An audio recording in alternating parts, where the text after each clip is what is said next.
This channel does not promote any violent, harmful, or illegal activities. All content provided by this channel is meant for an educational purpose only. দেখুন, I-PAC কর্ণধারের বাড়ি অফিসে তল্লাশিতে বাধার অভিযোগ। CBI তদন্ত চেয়ে supreme কোর্টে ED. মুখ্যমন্ত্রীকে মামলায় যুক্ত করে সিবিআই তদন্তের দাবি ইডির। আইপ্যাক মামলায় এবারে সুপ্রিম কোর্টের দ্বারস্থ কেন্দ্রীয় এজেন্সি। কলকাতায় আইপ্যাক কর্ণধার প্রতীক জৈনের বাড়িতে অভিযানের সময় মমতা বন্দ্যোপাধ্যায় কর্মকর্তাদের কাছ থেকে গুরুত্বপূর্ণ ফাইল, হার্ড ডিস্ক এবং মোবাইল ফোন নিয়েছিলেন অভিযোগ ইডির। গতকাল হাইকোর্টে বিচারপতি শুভ্রা ঘোষের এজলাসে তুমুল হই-হট্টগোলের জেরে ভেস্তে যায় শুনানি। শুনানির তারিখ পিছিয়ে করা হয় 14 জানুয়ারি। হাইকোর্টের প্রধান বিচারপতির কাছে ইডি জরুরি ভিত্তিতে আর্জি করলেও তা নাকচ হয়ে যায়। এরপরেই সুপ্রিম কোর্টে গেল কেন্দ্রীয় এজেন্সি।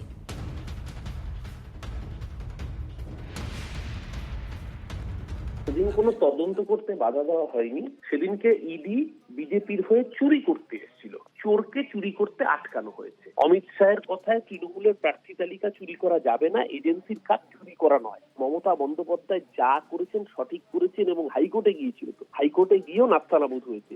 সুপ্রিম কোর্টে গেছে, অধিকার সকলের রয়েছে উচ্চতর আদালতে যাওয়ার। যেখানে খুশি যাক, দিনের শেষে সর্বোচ্চ বিচার করবে জনতার আদালত। যেখানে পারে যাক, কোর্টে যাওয়ার অধিকার সকলের আছে, আমাদেরও রয়েছে। ইতিমধ্যে আমরা ক্যাভিয়েট করে নিই। যে রাজ্যে কোন রকম বেসরকারি কোম্পানিতে তদন্ত করতে গেলে স্বয়ং মুখ্যমন্ত্রী রাস্তায় নেমে আসেন, যে রাজ্যে সেই তদন্তে বিঘ্ন ঘটানোর অভিযোগ নিয়ে তদন্তকারী সংস্থা হাইকোর্টের দ্বারস্থ হতে গেলে কোর্ট রুমের মধ্যে স্বয়ং আইনমন্ত্রী কালো কোট পরে এবং বাকি তৃণমূলের যারা কালো কোট পরা উকিল বাবু তারা গিয়ে হই হুল্লোড় করে কোর্টের শুনানি বন্ধ করে দেন, সেখানে আর অন্য কি উপায় থাকতে পারে? আমি ইডির মুখপাত্র নই, ইডির মুখপাত্র ভালো বলতে পারবেন, কিন্তু যেটা দেখে মনে হচ্ছে এটাই, পশ্চিমবঙ্গে যে ল অ্যান্ড অর্ডার বলে কিছু নেই সেটা পরিষ্কার। হাইকোর্টের সংঘাত মামলা শুনানিতে পরিকল্পিত বিশৃঙ্খলা। শুভেন্দু অধিকারীর অভিযোগ ঘিরে তোলপাড় রাজ্য রাজনীতি। সোশ্যাল মিডিয়ায় ভাইরাল তৃণমূলের লিগ্যাল সেলের হোয়াটসঅ্যাপ চ্যাটের একটি স্ক্রিনশটে লেখা কোর্ট নাম্বার 5 এ সবাই চলে আসুন। আদালত চত্বরে তুমুল হই-হট্টগোলে এজলাস ছেড়ে বেরিয়ে যান বিচারপতি শুভ্রা ঘোষ। পিছিয়ে যায় মামলা, বিচার ব্যবস্থার উপর সংবিধানের উপর হামলা। মুখ্যমন্ত্রী, ডিজি সকলের বিরুদ্ধে কড়া ব্যবস্থা নেওয়া উচিত তো বিরোধী দলনেতার। लीगल सेल ने सब किया, ये सीधा जुडिशियरी के ऊपर, कॉन्स्टिट्यूशन के ऊपर हमला है। ईडी की ओर से जो कोर्ट में आज पिटीशन किया वो बहुत सही पिटीशन है। सबका सीसीटीवी और वीडियो फुटेज में आया है। इसके ऊपर सख्त कार्रवाई होना चाहिए और एनफोर्समेंट डायरेक्टरेट एक कानूनी संस्था है, उनकी काम पर जो इंटरफेरेंस किया, इसका कानून ममता बनर्जी, राजीव कुमार और जो कल इंटरफेयर किया उनके खिलाफ भी कार्रवाई होना चाहिए।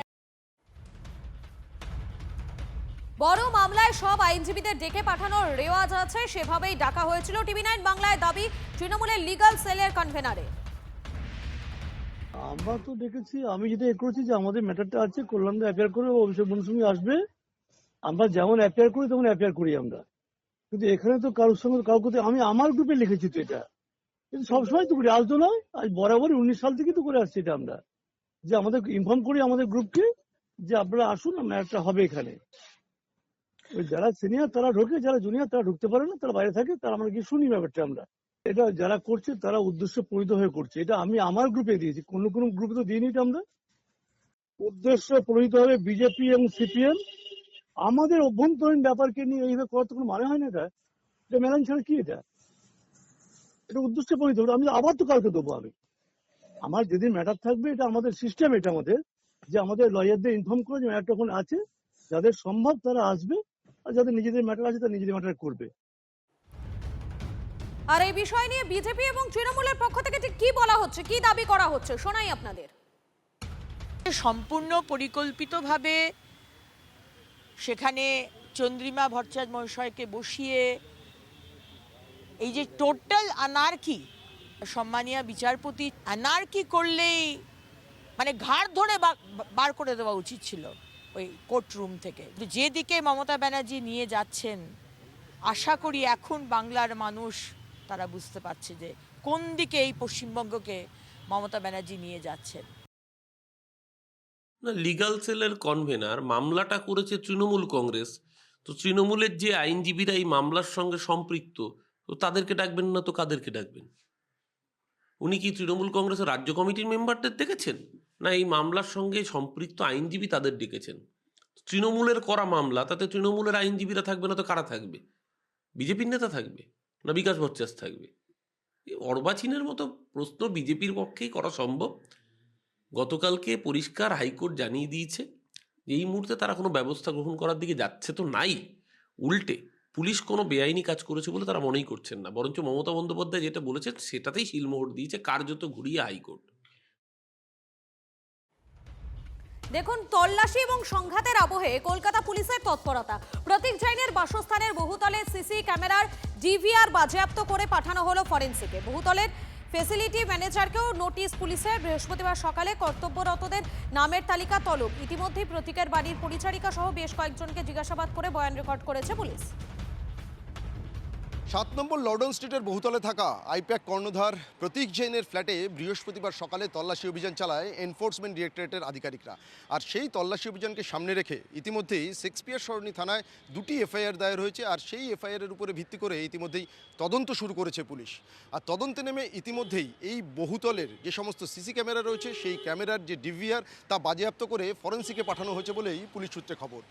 ঠিক তার পাশাপাশি বৃহস্পতিবার এনফোর্সমেন্ট ডিরেক্টরেটের আধিকারিকরা প্রতীক জৈনের ফ্ল্যাটে পৌঁছানোর পর ঠিক কী পরিস্থিতি তৈরি হয়েছিল সেটা জানার জন্যে আইপ্যাক কর্ণধার প্রতীক জৈন এমনকি তার পরিবারের যারা সদস্যরা রয়েছে তাদের সঙ্গে কথা বলে তাদের বয়ান রেকর্ড করতে চাইছে তদন্তকারী আধিকারিকরা। সকাল 6টা থেকে তল্লাশি অভিযান শুরু হলেও 11:30 নাগাদ শেক্সপিয়ার সরণি থানাকে ইমেল করে তল্লাশির বিষয়ে জানানো হয়। ইডির তরফ থেকে যে আধিকারিক ইমেল করে তল্লাশির বিষয়ে জানিয়েছিলেন তাকেও নোটিশ পাঠানো হবে বলেই পুলিশ সূত্রে খবর। ঠিক তার পাশাপাশি ইডির যে টিম বৃহস্পতিবার তল্লাশিতে এসেছিলেন সেই টিমে কতজন অফিসিয়াল ছিল, কতজন সিআরপিএফ জওয়ান ছিল, এমনকি কোনো ফরেনসিক এক্সপার্ট ছিল কিনা সেটাও পুলিশের তরফ থেকে ইডির কাছে জানতে চাওয়া হবে বলেই পুলিশ সূত্রে খবর।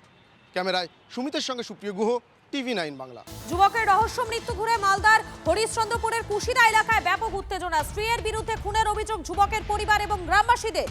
দেহ উদ্ধারের পর পুলিশের সঙ্গে স্থানীয়দের ধস্তাধস্তি, পুলিশের গাড়ি ঘিরে বিক্ষোভ গ্রামবাসীদের। খুনের অভিযোগে গ্রেপ্তার মৃত যুবকের স্ত্রী। বাড়ির অদূরে একটি বাঁশবাগান থেকে যুবকের দেহ উদ্ধার হয়। যুবকের রহস্য মৃত্যু ঘিরে মালদার হরিশ্চন্দ্রপুরের কুশিদা এলাকায় ব্যাপক উত্তেজনা। স্ত্রীর বিরুদ্ধে খুনের অভিযোগ যুবকের পরিবার এবং গ্রামবাসীদের। দেহ উদ্ধারে পুলিশ সেখানে আসে এবং পুলিশ সেখানে পৌঁছালে স্থানীয় বাসিন্দাদের সঙ্গে রীতিমতো ধস্তাধস্তি বেঁধে যায়। পুলিশের গাড়ি ঘিরে এলাকাবাসীরা বিক্ষোভ দেখাতে থাকেন। খুনের অভিযোগে গ্রেফতার মৃত যুবকের স্ত্রী। বাড়ির অদূরে একটি বাঁশবাগান থেকে যুবকের দেহ উদ্ধার হয়। শুভতোষ রয়েছেন আমাদের সঙ্গে। শুভতোষ, পুলিশ সূত্র মারফত আর কি জানতে পারছো? দেখো, এখনো পর্যন্ত সেই মহিলাকে গ্রেপ্তার করা হয়েছে, তার স্ত্রীকে গ্রেপ্তার করা হয়েছে এবং তা নিয়ে যেহেতু একটা সেখানে বিবাহ বহির্ভূত সম্পর্কের একটা প্রশ্ন এবং অভিযোগ উঠছিল, তাই নিয়ে কিন্তু প্রথম থেকেই উত্তাল ছিল। এরপরে পুলিশ সেখানে গিয়ে পৌঁছায়। তারপরে সে মহিলাকে গ্রেপ্তার করার পরেই যেহেতু একেবারে মারমুখী হয়ে যায় জনতা, পুলিশের গাড়ি আটকে বিক্ষোভ দেখায়, মহিলারা দের সঙ্গে একেবারে পুলিশের ধস্তাধস্তি শুরু হয়ে যায়। পরিস্থিতি উত্তপ্ত হয়ে রয়েছে এখনো, তবে তুলনামূলকভাবে এখন কিন্তু পুলিশ এই পরিস্থিতি অনেকটাই নিয়ন্ত্রণে করে রেখেছে।